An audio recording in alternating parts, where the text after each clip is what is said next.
র্যাবে যে আয়নাঘরের যে বিষয়টা এসেছে সেটা আপনার এটা তো ছিল আছে, এবং কমিশন আমাদেরকে নির্দেশ দিয়েছেন যে যে যা অবস্থায় আছে ওই অবস্থায় রাখার জন্য, কোথাও এখন কোনো রকম যেন কোনো পরিবর্তন না করা হয়।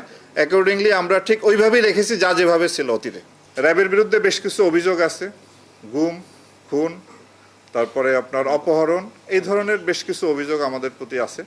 তা আমি আপনাদের মাধ্যমে দেশবাসীকে জানাতে চাই যে র্যাব সৃষ্টির পর আজ পর্যন্ত যে সমস্ত জনগণের যারা র্যাব দ্বারা নির্যাতিত বা অত্যাচারিত হয়েছেন তাদের কাছে, এবং যারা হত্যাকাণ্ডের শিকার হয়েছেন, যেমন নারায়ণগঞ্জের 7 খুন সহ যারা র্যাব কর্তৃক হত্যাকাণ্ডের শিকার হয়েছেন তাদের পরিবারের কাছে আমরা দুঃখ প্রকাশ করি এবং ক্ষমা প্রার্থনা করি, এবং পাশাপাশি এই সমস্ত ঘটনার সুষ্ঠু তদন্তের মাধ্যমে এর বিচার যাতে হয় সেটা আমরা প্রত্যাশা করি।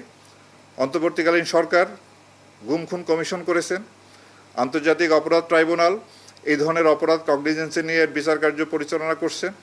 তা আমরা আশা করব সুষ্ঠু নিরপেক্ষ তদন্তের মাধ্যমে আমাদের বিরুদ্ধে যে অভিযোগ আছে তার সুষ্ঠু তদন্ত হবে এবং এর বিচার হবে, এবং এইভাবেই আমাদের দায়মুক্তি সম্ভব। অন্য কোনোভাবেই আমরা এই দায় থেকে মুক্ত হতে পারবো না। কেবলমাত্র সুষ্ঠু তদন্ত এবং বিচারের মাধ্যমেই আমরা দায়মুক্ত হতে চাই। আর র্যাব বিলুপ্তির বিষয়ে আমি র্যাবে কর্মরত আছি। আমরা যতদিন দায়িত্বে পালন করব, র্যাবের আমাদের যে দায়িত্ব সেই দায়িত্ব আমরা নিষ্ঠার সঙ্গে আন্তরিকতার সঙ্গে পালন করব, এবং এই ব্যাপারে সরকার যে সিদ্ধান্ত গ্রহণ করবে সেটাই শিরোধার্য। সরকারের সিদ্ধান্তের অপেক্ষা আমরা থাকব। আমরা এই পর্যন্ত যে ছিনতাই, ডাকাতি, চাঁদাবাজির সাথে সম্পৃক্ত 16 জন র্যাব সদস্যকে আটক করে তাদের বিরুদ্ধে ফৌজদারি অভিযোগ আনয়ন করেছি, এবং ভবিষ্যতেও কোনো সদস্য যদি এই ধরনের অপরাধের সাথে সম্পৃক্ত হয় তাদের বিরুদ্ধে ফৌজদারি মামলা এবং পাশাপাশি বিভাগীয় মামলা দুইটি অব্যাহত থাকবে, এবং আমরা এই বিষয়ে অত্যন্ত কঠোর অবস্থানে আছি। পুলিশের ক্ষেত্রে দাবি উঠেছে, র্যাবের ক্ষেত্রেও দাবি উঠেছে। আমরা পোশাক পরিবর্তনের বিষয়ে আমরা চিন্তা ভাবনা করতেছি, র্যাবের জন্য যাতে একটি আইন প্রণয়ন করা যায়। র্যাবের কোনো আপনার নির্দিষ্ট আইন নাই, আর্ম পুলিশ ব্যাটালিয়ন আইন সংশোধন করে র্যাব বাহিনী গঠন করা হয়েছে।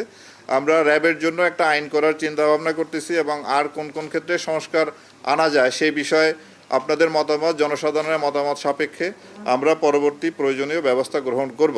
তবে পোশাকের ব্যাপারে আমি একটা জিনিস মনে করি যে পোশাকের চেয়ে গুরুত্বপূর্ণ যে মানুষটাকে এই পোশাকটা পরানো হয় তারা।